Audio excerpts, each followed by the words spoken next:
3 des mutants les plus puissants s'échappent d'une prison pour criminels extrêmement dangereux et commencent à régler la question de savoir lequel d'entre eux est le plus cool. Qui va gagner? Découvrons-le. Deadpool, triste, met en marche une boîte à musique et erre dans sa maison, se remémorant avec mélancolie son amour défunt, Vanessa. Il s'allonge sur des barils d'essence, jette un mégot de cigarette et explose en morceaux. Notre héros se remémore les événements récents. Il y a quelques mois, il a fait un petit boulot, travaillant comme tueur à gages au Japon. Deadpool appelle sa prochaine victime et se prépare à l'assaut. Il saute d'un toit directement dans un immeuble voisin, se prend une rafale de balles et roule derrière le comptoir du bar. Ensuite, il tranche habilement ses ennemis avec ses katanas.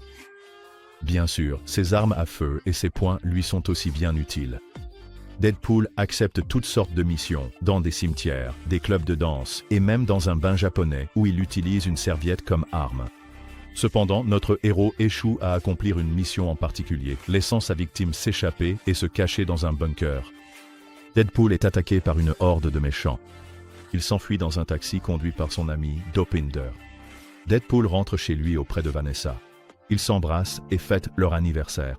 Deadpool lui offre un souvenir pour rappeler à Vanessa leur premier rendez-vous, tandis que Vanessa lui donne son dispositif de contraception, suggérant ainsi son désir de fonder une famille. Le soir, ils regardent un film et choisissent un prénom pour leur futur enfant. Deadpool va à la cuisine pour préparer un dessert et entend du bruit dehors, près de la porte. Quelqu'un fait sauter la serrure avec un fusil à pompe et fait irruption à l'intérieur. Deadpool repousse les intrus indésirables avec une poêle, puis passe au couteau. L'homme qui s'était auparavant caché dans le bunker apparaît. Deadpool lui lance un couteau mais le rate. Le méchant parvient à tirer avec son arme. Vanessa s'effondre au sol. Malheureusement, il n'y a aucun moyen de la sauver. Deadpool pleure et saute par la fenêtre pour poursuivre son ennemi. Il se fait renverser par une voiture mais se relève et continue la poursuite. Il rattrape le méchant, le jette hors de la voiture et saute avec lui sous les roues d'un camion. Deadpool se plaint d'abord de sa vie difficile à un barman surnommé Weasel, puis à son vieil ami aveugle, Blind Al. Ensuite, nous revenons au moment où le protagoniste décide de provoquer une grosse explosion. D'une manière ou d'une autre, Deadpool se retrouve sous l'eau. Il refait surface et revoit sa femme. Il essaie de l'atteindre, mais un mur invisible l'en empêche. À ce moment-là, il revient à la réalité. Le monde réel n'a pas l'air très réjouissant.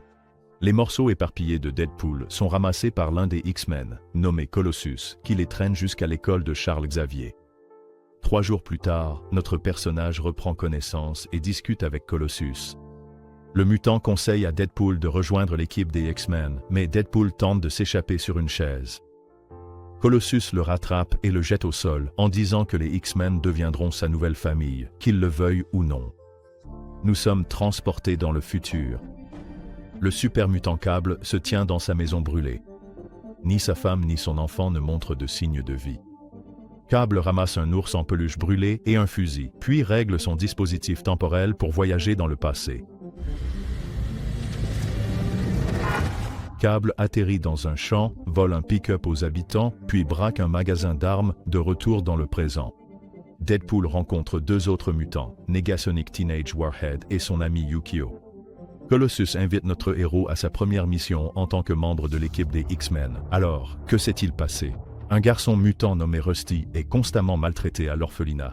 Il s'est rebellé, a déclenché un incendie et s'est battu avec la police. Rien d'étonnant à ce que ce type soit surnommé « Poing de feu ». Rusty se tient là, les poings enflammés, menaçant tout le monde. Les X-Men apparaissent et Firefist lance quelques-unes de ses boules de feu sur les mutants. Deadpool tente de calmer Rusty, mais finit par être touché par une boule de feu et est projeté au 2e étage. Là, un garçon est assis et mange des flocons. Deadpool signe sa boîte de céréales, saute par la fenêtre et assomme Rusty avec le manche de son katana. Le héros est applaudi et la police place un dispositif sur le cou de Rusty pour supprimer ses super-pouvoirs. Le directeur de l'orphelinat remercie Deadpool pour son aide, tandis que Rusty admet avoir été maltraité et abusé dans cet endroit. En entendant cela, Deadpool saisit ses armes et s'occupe du personnel de l'orphelinat. Il est arrêté par Colossus. Deadpool et Rusty sont envoyés dans une prison spéciale appelée l'Icebox. Il s'avère que cet établissement détient un grand nombre de criminels mutants. Deadpool est dans une mauvaise posture car le collier spécial supprime sa capacité de régénération. Rusty avoue qu'il compte s'évader de la prison et se venger du directeur de l'orphelinat pour tous les abus qu'il a subis. Cable regarde les informations lorsqu'il apprend que le mutant Rusty a été arrêté et placé à l'Icebox. Il s'avère que Rusty est la raison pour laquelle Cable a voyagé dans le temps. Cable commence à assembler une super arme puissante en utilisant des pièces d'armes sur son lit. Deadpool et Rusty déjeunent en prison lorsque 3 mutants agressifs s'approchent et commencent à se moquer de Rusty. Deadpool prend la défense du garçon, mais leurs adversaires sont bien plus forts et les battent facilement tous les deux. Soudain, Cable fait irruption dans la prison. L'alarme retentit. Le mutant fait exploser le centre de contrôle principal et ouvre toutes les cellules, sauf celle où se trouvent Rusty et Deadpool. Cable élimine les gardes sur son chemin et tire avec précision au lance-grenade sur la cellule où se trouvent Rusty et Deadpool. Heureusement, nos héros parviennent à s'échapper juste avant que l'explosion ne se produise. Ils essaient de fuir Cable, mais le mutant les rattrape et se prépare à s'en prendre à Rusty. Deadpool sauve le garçon et engage un combat avec Cable. Les chances sont contre lui, mais Rusty sauve Deadpool. Grâce à lui, Cable touche accidentellement le collier inhibiteur de Deadpool, qui tombe, et Deadpool retrouve ses super pouvoirs. Maintenant, ils peuvent affronter Cable à armes égales. Deadpool prend l'arme du mutant et apprend qu'il vient du futur. Il continue de se battre, tandis que Rusty se rend volontairement aux gardes. Deadpool retire la goupille de l'une des grenades de Cable. L'explosion les projette et ils dévalent la montagne en roulant. Cable parvient à s'accrocher à un rocher, tandis que Deadpool tombe au fond du lac. Hallucinant, il revoit Vanessa. La jeune femme lui dit que les enfants sont notre chance de devenir meilleurs. Après cela, notre héros revient dans le monde réel et émerge du lac glacé. Deadpool parle à Weasel de son plan pour libérer Rusty de prison. Le barman l'informe que les prisonniers mutants seront bientôt transférés dans un nouvel établissement. Deadpool décide de former son équipe de super-héros pour sauver le jeune mutant. Cable retourne dans son appartement, se tient devant le miroir et se remémore le jour où Firefest a fait irruption chez lui, vêtu d'une longue cape sombre. Pendant ce temps, un autre combat a lieu dans la prison de glace. Profitant de l'occasion, Rusty apporte son repas dans la zone interdite et l'offre au mutant géant, le Fléau. Le garçon propose qu'ils fassent équipe et s'évadent ensemble. Deadpool et Weasel passent en revue les profils des nouveaux membres de leur équipe de super-héros. Tout d'abord, ils rencontrent le mutant Bedlam, qui a la capacité de manipuler l'électricité. Ensuite, Zeitgeist, un mutant capable de cracher de l'acide, rejoignent également l'équipe. Vanisher, un extraterrestre nommé Shatterstar, la mutante Domino, dont le super pouvoir est la chance, et un homme ordinaire nommé Peter, qui s'est simplement présenté en réponse à une annonce. Rusty et les autres mutants se préparent à être transférés dans une nouvelle prison. Cable prend Weasel en otage et utilise des menaces pour obtenir toutes les informations sur le convoi transportant Rusty. L'équipe de Deadpool élabore un plan pour libérer Rusty.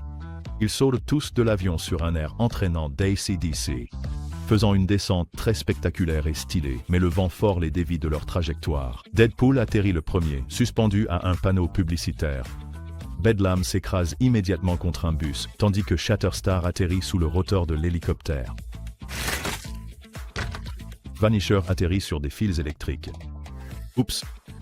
Peter parvient à atterrir sans encombre, mais Zeitgeist finit dans une benne à ordures. Peter se précipite pour l'aider et essaie de le tirer de là, mais Zeitgeist lui crache de l'acide dessus. Seul Domino reste en vie. Deadpool saute sur une trottinette et part à la poursuite du convoi. Domino atterrit et on voit à quel point elle est chanceuse. En moins de 30 secondes, elle est déjà dans la cabine du convoi. Cable apparaît et tire sur le camion. Mais grâce à la chance de Domino, un reflet du soleil l'éblouit et il rate sa cible. Cable rattrape le camion et essaie d'atteindre Rusty.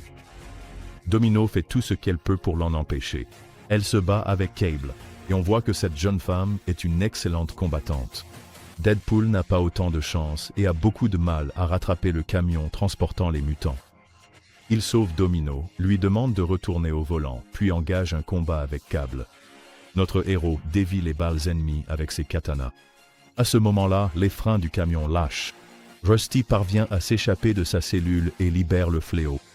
Le mutant massif frappe aussitôt d'un coup de poing si puissant que le camion et le pont sur lequel il roulait se brisent. Le véhicule vole en éclats et tout le monde est projeté dans des directions différentes.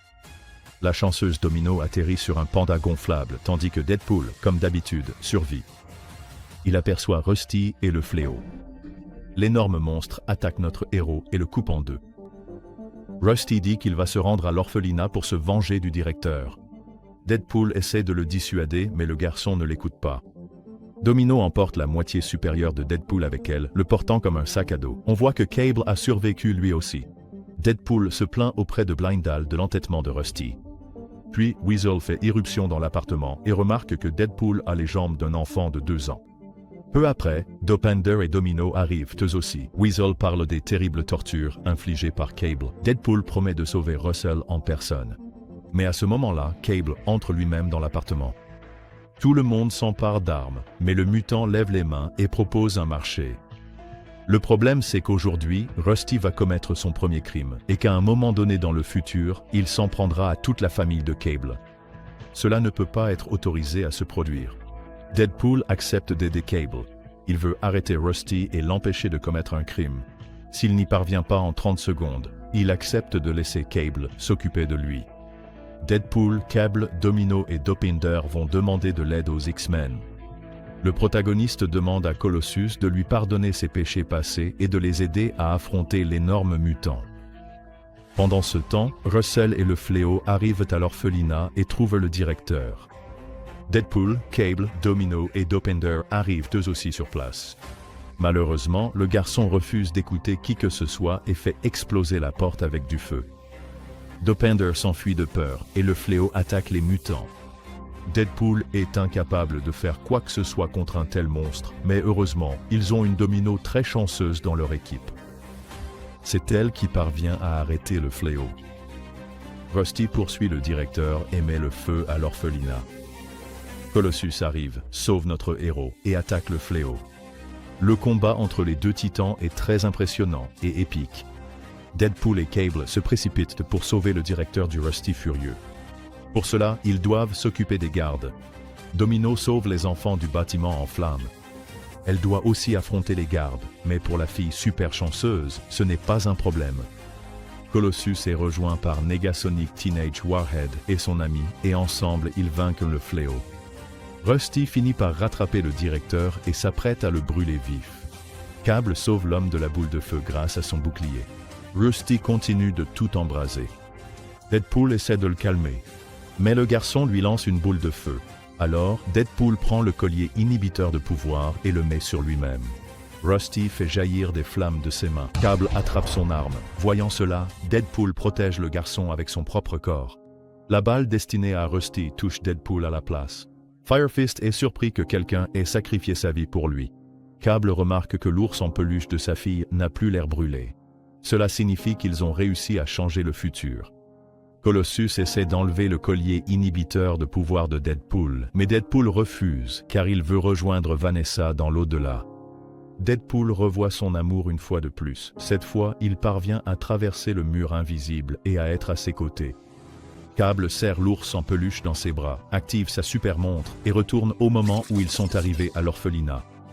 Le mutant cache le jeton de Deadpool que nous avons vu au début du film, sous sa ceinture.